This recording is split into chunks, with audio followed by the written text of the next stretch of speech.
Hi, everybody. My name is Benjamin Hunter, and welcome to my presentation, Black Music, Full Stop.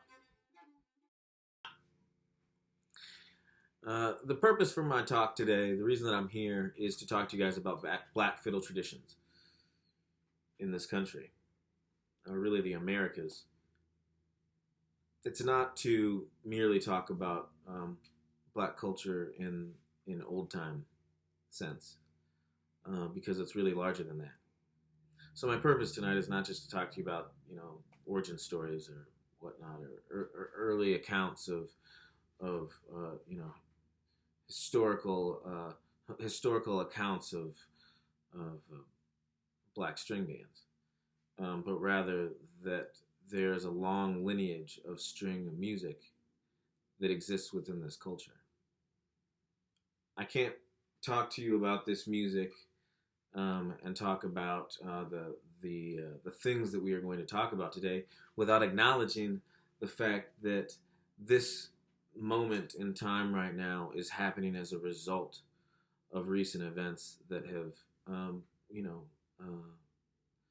developed an outpour of anger and frustration and shock at the deaths of George Floyd, Breonna Taylor, and Ahmaud Arbery. But even in the days since George Floyd, there have been murders by police against black men. There's been hangings.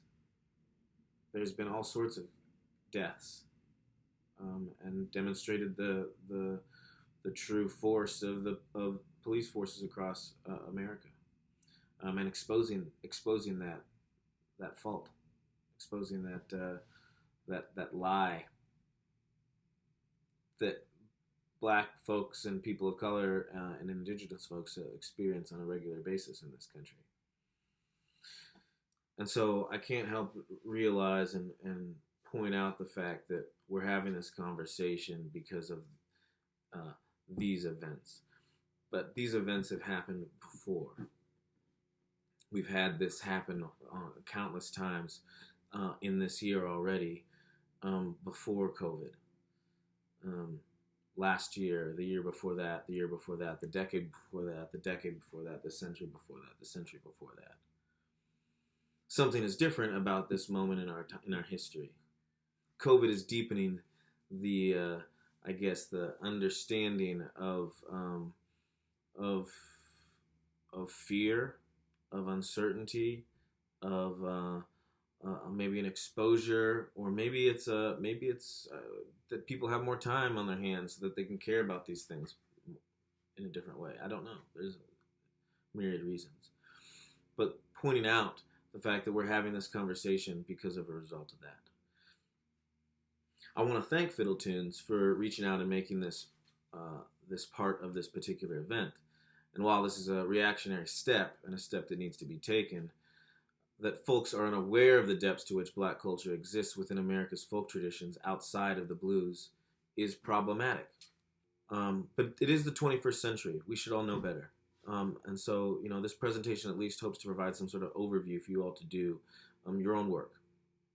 So what I'm going to try and do is just give you a brief history of black music in America. But I'm also going to talk to you about this idea of absence versus erasure, or rather absence towards erasure, uh, and explore how, well, we'll get to what we're going to explore there.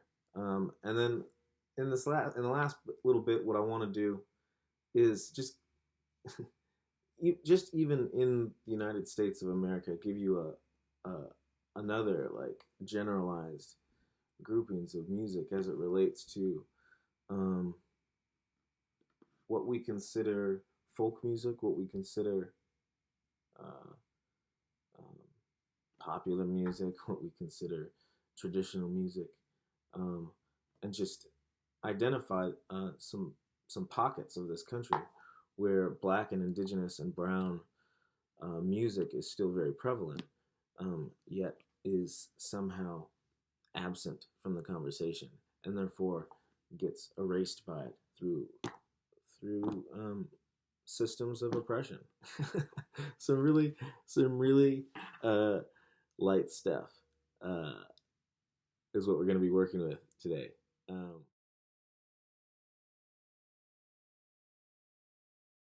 So it's been my observation that there has been little to no Black or POC presence at the Festival of American Fiddle Tunes since I've started going there 5 years ago. Granted, I know that's only a little bit of time. Not in the practitioners, not in the audience. I've gone through the archives and I know that there has obviously been um, folks represented through the decades. But as a Black person who plays American music professionally, I'm left woefully unsatisfied by the lack of Black, Brown, Indigenous, POC practitioners at this festival and a plethora of other festivals around the country.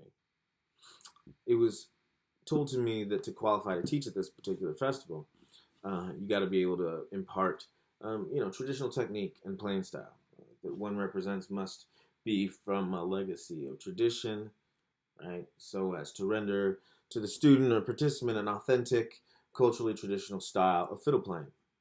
This is most often presented in the forms of Cajun, Quebecois, Irish, Cape Breton, old time, and blues.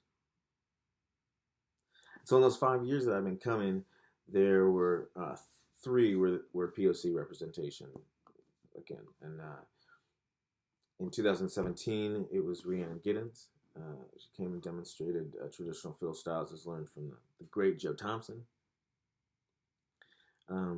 Due to imbecilic border politics, that year also saw the replacement of a Mexican fiddle group by the addition of a tribute band of the region, of the sorts, playing in the music of the famed Juan Reynoso. Paul Anastasio led the group, and obviously a great scholar in all respect to the interpretation of the music. My first year, there was a duo from Brazil playing classical music from the region, but also interspersed some folk tunes. They were super impressive.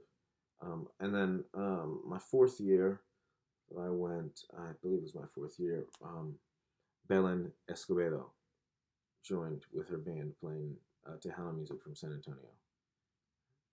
And they were superb. I understand the argument of creating a festival that showcases the practitioners of long-held traditions. There's a purpose there to preserve the string traditions in a setting that is multi-generational and open to interdisciplinary interpretation. But my question, which you should know is coming, is why is there always represented traditions of white culture, and only sparingly, if any, representations of Black and Brown culture? In my 30 years playing music, half of which is committed to Western classical teaching, the other half is committed to exploring world folk music with particular attention to American roots music. What people call traditional music bothers me. It rubs me the wrong way because traditional means, traditional music, by nature, changes from generation to generation. The advent of recording technology provided this reference of what something was supposed to sound like, but oral culture reinforces the fact that things are going to evolve as it passes through. Well, I'm hoping that I can give a history and that's going to be very quick. We don't have that much time again. I want to talk about absence and erasure. Absence of an African American fiddle tradition or brown or indigenous fiddle tradition is due to a series of systemic conditions that are not experienced in a white context. And three, I just would love to kind of quickly give an overview of the breadth and scope of diversity of this music that makes up American fiddle music is, and how like some of these questions that we're looking at right now, or at least that I'm asking you to think about, directly pertain to the struggles that are happening right now on the streets with Black Lives Matter. This is all woven into the same cloth. I'm going to take you through some recordings, so you're not just going to be looking at me. I'm going to put some pictures up and stuff like that. So you're going to have something else to look at, but except this. But just listen and write down questions and feed them to Joe. So here we go.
So often is depicted when, of the fiddle is the European version of the violin.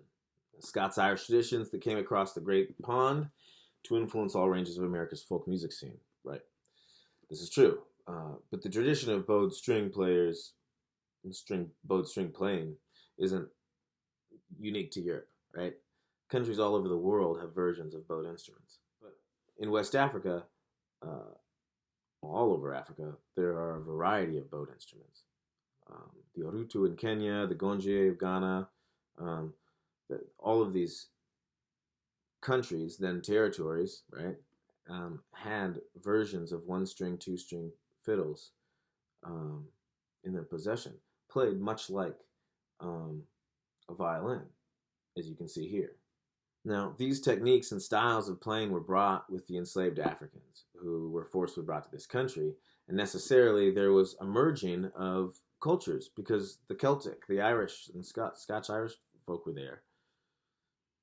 And there was this merging of Celtic and African musical traditions, each adopting the others. It's important to note, right, that in the early days of America, before slavery, quote unquote, was established as we know it, indentured servitude was the classification which Africans were made to serve.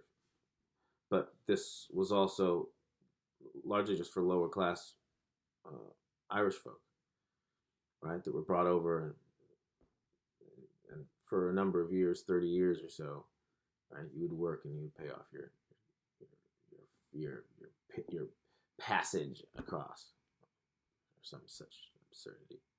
But it was in those early days that the first musical entanglements happened that lent themselves to, a lot of the wonderful old time string band music that we are aware of and listen to and love today. And so those styles and techniques were used, right, on the Nyanyero and the Orutu and the Gonje were applied to Western style violin, paired with the banjo, otherwise known as the Nkontin or the Ngoni or Gimbri of different parts of West Africa. These are the two folk champions, right? Not only did both cultures have highly polyrhythmic music, but traditions were based around dance. And so for hundreds of years, this music would mix together, reshaping itself into something new. Right? It would happen in the plantations, and it would happen in the mountains and in the hollows, and it would happen in the barns, around the fires. But it was rural. It wasn't meant for parade or presentation in that sense. Ironically, in the beginnings of this country, this music was one of the first racial equalizers, in a sense. It wasn't until the end of the 19th century when minstrelsy left his ugly mark did this music start to evaporate out of African American traditions. So, sort of. Note that it wasn't until 1649 that slavery laws were put into place reserved specifically for Africans. So that there was 30 years after the first Africans were brought over for indentured servitude. Fast forward to the mid 19th century, 1840s, minstrelsy, yet another stain on our country's history, not only brought this music to a larger audience, but from an academic perspective, gives us proof that this music comes largely out of an African American tradition. The first banjo player from the Virginia Minstrels learned his repertoire and styles from African Americans throughout his circuit. People learned from African American banjo players on their plantations. Minstrelsy was hugely popular in the 19th century. It was one of the more popular styles of music, sweeping across the nation. Ironic that what made it so popular was not just the gross imitation in the use of blackface, but more profoundly, the more sincere attempt to learn and engage in the music of black culture. The relationship between minstrelsy and old-time music remains very close for about 50 years or so. Minstrelsy was almost like a gateway for African American musicians to step foot into the entertainment industry.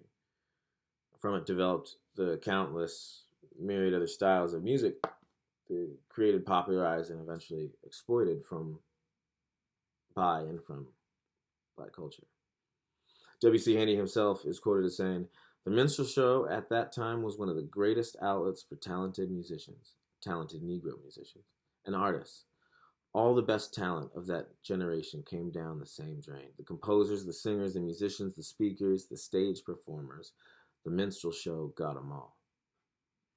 And so, as minstrelsy started to fall off in the late 1890s, although still lasted for quite a bit longer, performers were forced to move into other scenes, such as vaudeville or theater. But what spawned from it was traveling minstrel shows, which eventually helped pave the way for robust musical circuits that promulgated other black music from cultures throughout history. It was also about this time that the music recording industry started to peek its head out. This is a fundamental moment in shaping the future conception of this music, right? Because when beginnings of the industry started, music execs had really no clue what they were doing, and as was and still are the times, created the industry on the assumption that black listeners wanted to hear country blues and gospel because that's what black folks listened to, presumably. And white listeners wanted to listen to string bands and country and religious music because that's what white folks presumably listen to. This act alone shaped generations of future listeners' minds as to where this music came from and clearly from where it was going. But we know that there were black string bands and black musicians playing old-time string band music, as is demonstrated on exceptional recordings, document records, string bands, and Rounder Records, Ultimate Black String Band Music from the Library of Congress. And so in the 20th century, we do have some incredible practitioners of this music being represented. Jim and Andrew Baxter, Jim Booker, Irving Cook and Leonard Bowles, Jimmy Struthers and Homer Walker, John Jackson, the James Cole String Band, Peg Leg Howell and Eddie Anthony, Nathan Frazier, Frank Patterson, Murphy Gribble, John Lusk, Albert York, John Snipes, Dink Roberts, Jamie Alston, Joe and Odell Thompson, Wilbert Atwater, Lucius Smith, Sid Hemphill. The list goes on. Theodore Jackson, a new release just came out for his music, Texas Fiddler. There's a rich history of African American string band music. We know that there's a rich history of fiddle banjo music that came out of rural pockets across the country. We know that there was crossover of this music between black and white folks. And we know that the same Celtic African fusions that birthed these early string music traditions were also used against black folks by Irish folks in the birth of minstrelsy, as Scots Irish culture re-identified itself away from a minority class and into an ever-growing dominant white culture.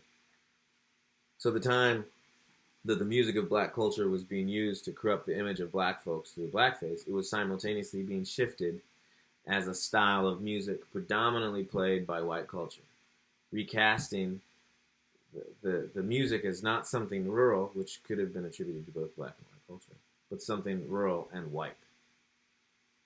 To be clear, this doesn't stop this music being played in black culture, but it creates an opportunity for a narrative to be written that erases black culture from its origins. And that's something to stew on. And we've seen that before. The king of jazz, the king of swing, the king of rock and roll.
These two pieces is played by Blind Pete, George Rand, Jacqueline Hen, and Black Bottom Ain't Got No Bottom by September 27, 1934, Little Rock, Arkansas, to the Congress in Washington.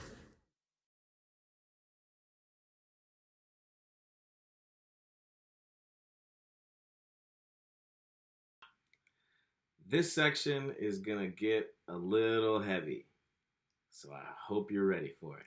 Strap in. Black culture is not a monolith. It's important because there is a historical observation that must be made from the incredible evolution of black music in this country. In the world, certainly, but in this country, for this context. There are important considerations in today's lack of presence of black culture in rural styles like country and old time. As mentioned above, the success of the recording industry in assigning stereotypes of music by race is one of those considerations. But that in turn lent to the erasure of black culture from the narrative of string band music and country music, as we talked about. You know, what the Black Banjo Gathering in 2005 was able to do, or what we've seen demonstrated by groups like the Carolina Chocolate Drops, or, Lil Nas X, or if we go back further, right, the efforts of, not the efforts, but the life of Joe and Odell Thompson, or even something like, even people like Darius Rucker, or now like Miko Marks. This music has not, nor will it ever leave the black community nor the black narrative. The question is, when is the white community going to accept that truth and do their part to remember it, right? The other observation that must be remembered and mentioned through this evolution of music styles is that string band, blues, jug band, jazz, bebop, rock and roll, R&B, soul, funk, disco, hip-hop, techno, and on and on and on and on and on, is not just an enduring example of perseverance, ingenuity, and innovation, but all of those things amidst the financial, social, cultural, and financial theft of that black culture at the same time. Black culture is resilient in that it has remained allegiant to those older traditional styles amidst the exploitation of those styles, so that evolving into something new becomes a habit in order to hold on to your identity. I think one of the great examples is hip hop.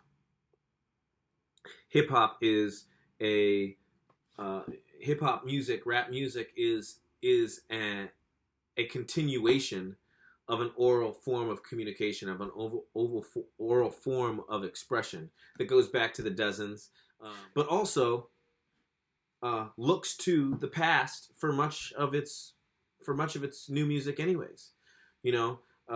Snoop Dogg would talk all the time about how he would spend his times as a child in the house with his mom playing records, and to think that like so much of the music that he put out sampled the funk and the Motown and the soul that he grew up listening to.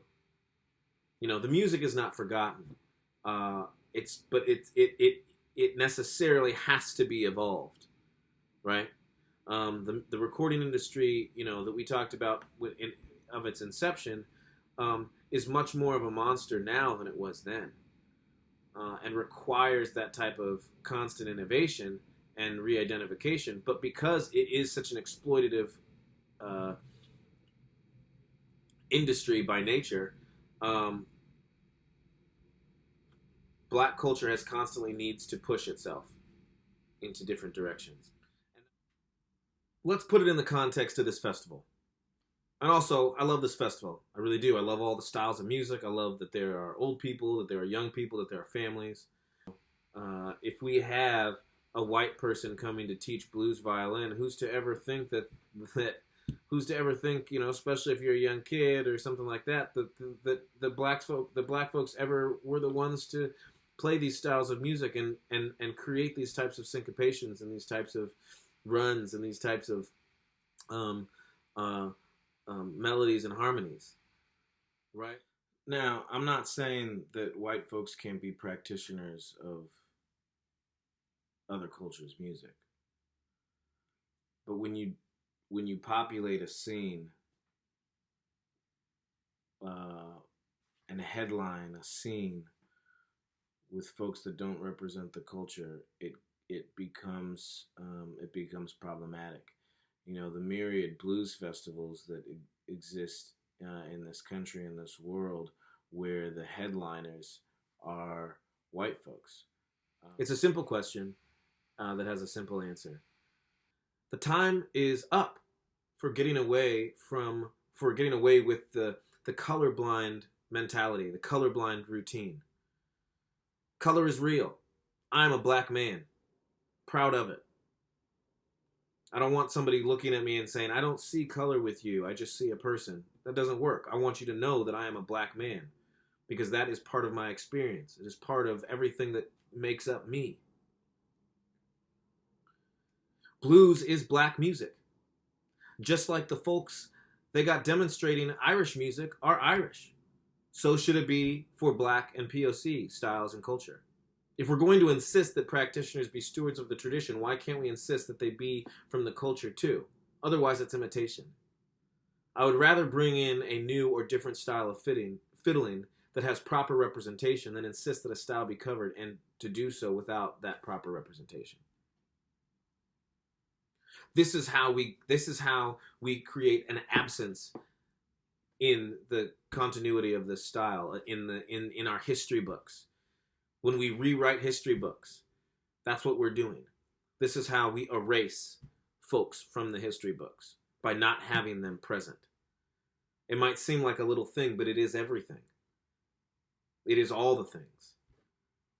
It's a routine that has been used for hundreds of years in the systemic creation of whiteness to support capitalism.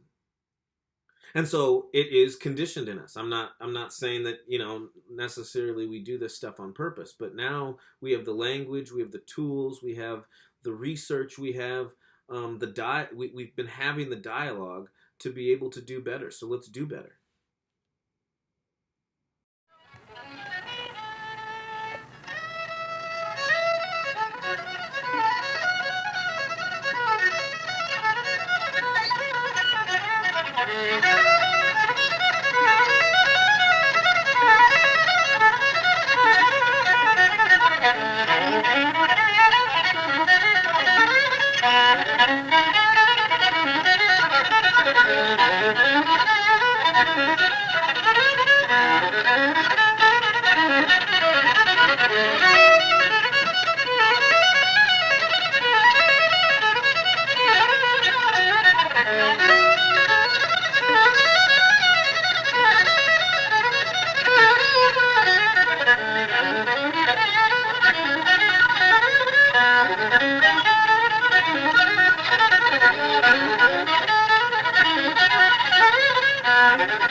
Creole music. Often the French spoken folk music found in Louisiana gets divided into two camps, Cajun and Zydeco. And this is a gross misnomer because while both of the styles do in fact exist, no doubt, the much older Creole culture and tradition is often left out of the conversation. Louisiana was owned by the Spanish, the English, the French, but it was the French that had the most lasting impression on the colony. The Black Creole culture has many roots, largely coming out of the West Indies. Creole fiddle goes back as far as the 17th century, when French-speaking freed Africans from Haiti came over to Louisiana.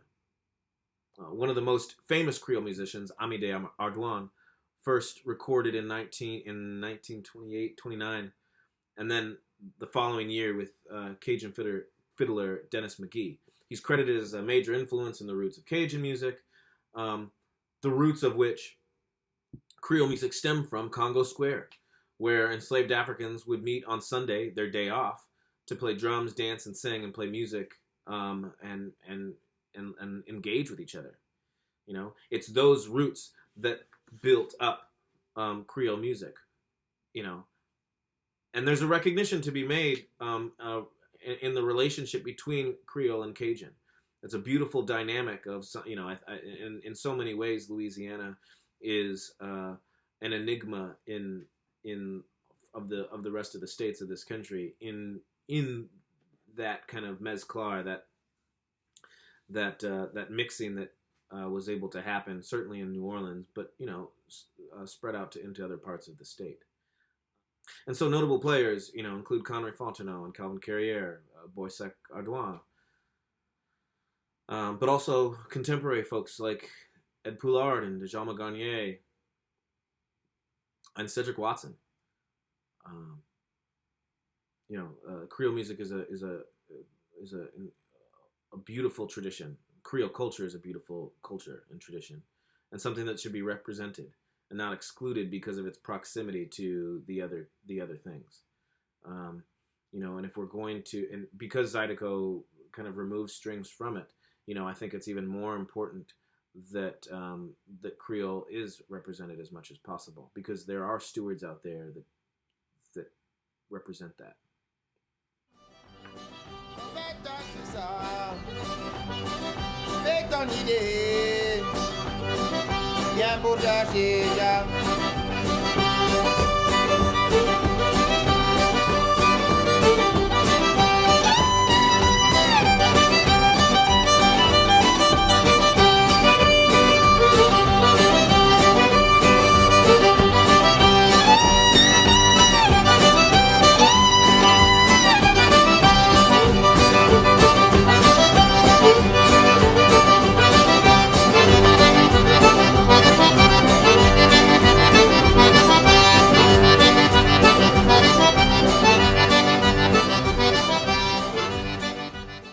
Jazz. To call jazz America's classical music does a disservice to the art form. Jazz is a beautiful and sometimes painful culmination of 300 years of black culture pushing new boundaries and continuing to push and push and push as the environments change, and as society requires something new from it. It is the re-identification of itself again and again. In many ways, it's the perfect example of the black musical experience in this country. It includes string band, old-time music, gospel, jubilee, minstrelsy, vaudeville, marching band, ragtime, blues, Tin Pan Alley, jug band, you name it. What it stands for to me is the black culture's incredible ability to re-identify itself while still holding on tight to the roots that it came from. Bebop is a wonderful example of how the music needed to change because of the environment that the music was being housed in. Notable players, notable string players, obviously, of the jazz tradition are Eddie South, Steph Smith, Ray Nance, Regina Carter, Samuel Williams, Leroy Jenkins, Noel Porter, some guy named Benjamin Hunter. I don't know.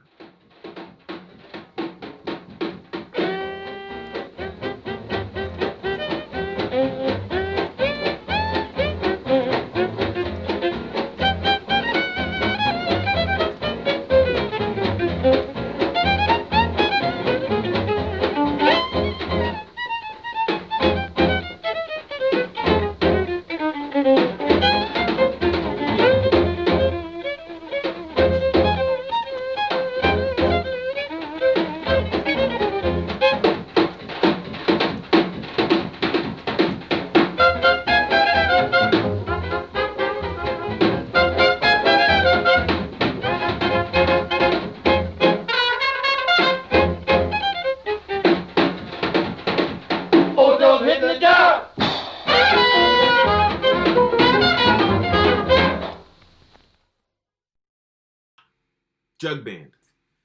Man, in my opinion, jug band music is a triumph to the innovation and dexterity of African American music. Even within the jug band genre, the variation of styles demonstrates the breadth of its scope. In Louisville, Clifford Hayes, Earl McDonald, Cal Smith, the music is unlike any of the other examples of jug band music that we have. It was nestled along the Ohio River, tributary to the mighty Mississippi. Louisville was heavily influenced by the music coming up from New Orleans, from Memphis, from St. Louis on the riverboats. And with the brilliant jug playing of Earl, their sound was way more characteristic of jazz playing. But in the context of folks like Clifford Hayes, who came up from the South and not only brought his upbringing of rural styles of folk fiddle music, but again, from that influence of folks coming up from the riverboat, was able to take that and translate that into something that was new and different while still holding true to the traditions that he was raised from. Listen to him play. It's phenomenal. He's one of my favorite violinists that come out of the American musical landscape. In Memphis, there was the Memphis Jug Band led by Will Shade, with a rotating cast of folks like Vol Stevens and Milton Roby and Charlie Pierce on the fiddle, and T.V. Blackman and Will Weldon and Charlie Burse, and even Memphis Minnie on guitar. And unlike their Louisville counterparts, the kazoo was the predominant alto instrument, and their sound carried a heavier country blues sound. But their styles were still all over the map because of the players that they had brought their own styles from. Memphis also was home to the great Gus Cannon and his Jug Stompers. So there was a whole bunch of stuff happening in Memphis that was including these string styles, and Memphis is by no means a huge city, not like Louisville either, but because they were off of the river, there was this incredible mix between rural and urban styles. The Mississippi Sheiks were a group mainly consisting of family members, Bo, Lonnie, and Sam Chapman. And their biggest hit was Sitting on Top of the World, we probably all know. But they also had, fiddle-forward songs like the Chic Waltz. And a derivative of the group, the Mississippi Mudsteppers, which is a great name, but also was a great group, recorded some of the great string band tunes that we know of, including the two waltzes, Alma Waltz and Sunset Waltz, but also the famous Jackson Stomp. So this is all a mix of old time. This is old time evolved, right? String band music exists in so many different ways and in so many different levels and fashions. There was also the Cincinnati Jug Band and King David's Jug Band. And these notable players, Clifford Hayes, Vol Stevens, Lonnie and Bo Chapman, look them up.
Blues music, it's impossible to speak of this genre in any real definable terms. Blues is part and parcel of any and all the forms of the music that we're talking about here. Because of its universal range, and just like jazz, the roots of this music only deepen my convictions about black culture's ability to reimagine itself amidst the pressures of co-optation from white mainstream industry. listening to, you know, the practitioners of this music, the folks that took it to new heights, you can really get a feel for not only how the style of playing was able to develop, um, but how it still maintained one of its original sole purposes, to be a voice. I mean, the violin as a vocal imitator is something that is found in all of Black cultural music. You know, it's in blues, it's in jazz, it's in jug band. But notable players include Henry Sun Sims, Eddie Anthony, Andrew Baxter, Howard Armstrong, who came to Fiddle Tunes, Papa John Creech, Clarence Gatemouth Brown, Lonnie Johnson, Don Sugarcane Harris. You know, the list goes on of who helped push this forward.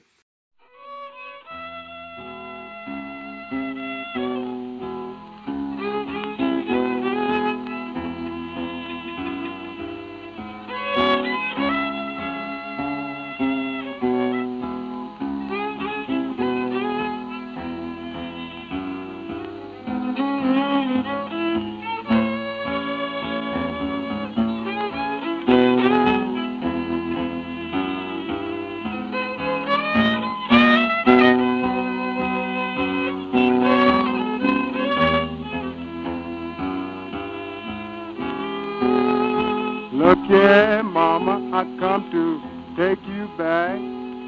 I don't want you to talk no way slack. I'm going to the...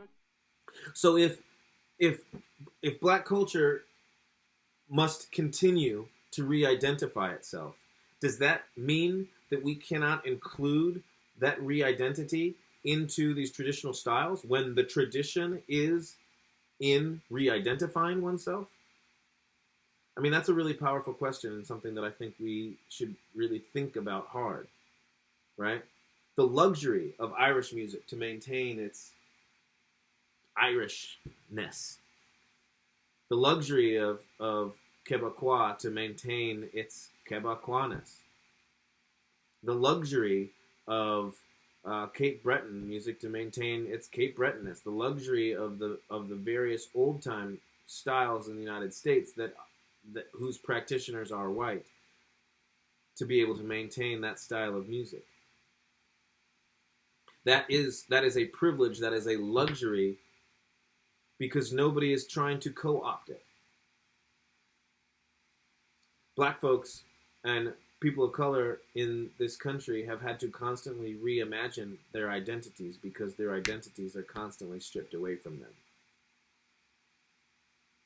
Taken, repackaged, repurposed, reused, with a new face on it, with, you know, bejeweled outfits. I'm speaking to Elvis, but then, you know, all of Elvis's followers, it's endless.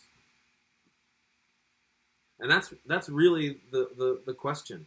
That's really the thing that we need to be thinking about the most here, is that, you know, considering the history, considering the multiple styles of music that Black folks have been the originators of,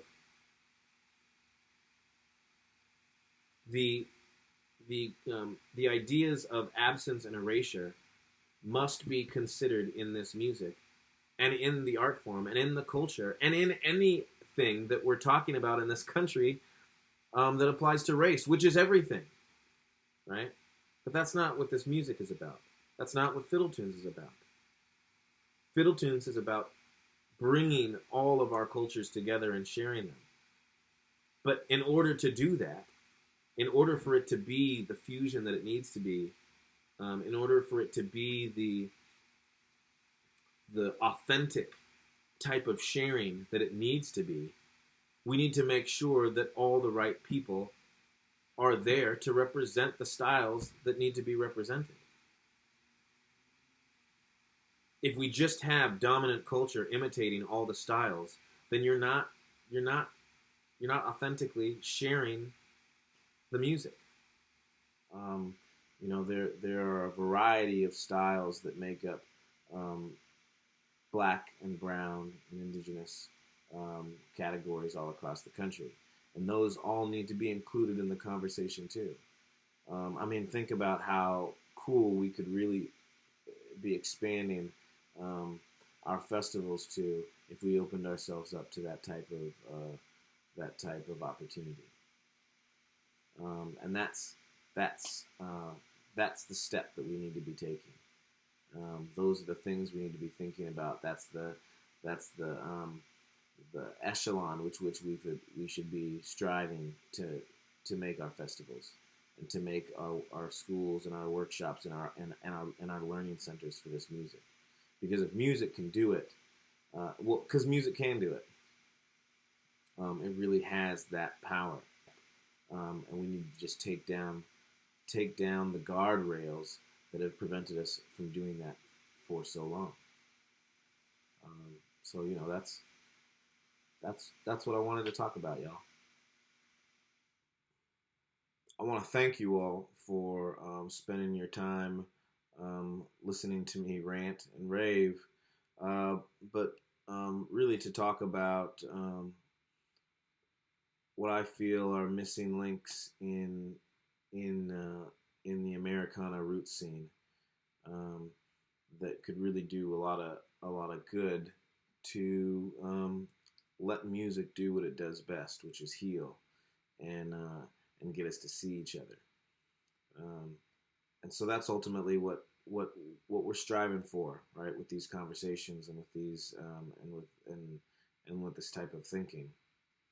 I hope you guys enjoy COVIDal tunes, and I hope you get a chance to go to Joe Siemens's workshop, where he'll be talking about some of these things, and Jerron Paxton's what was it, conversations with John or something like that, which I'm sure will be very insightful. He's an insightful brother. So thank you again to Fiddle Tunes for having me. Thank you for being open to this conversation, and I hope that I'll see all of you guys next year. Peace.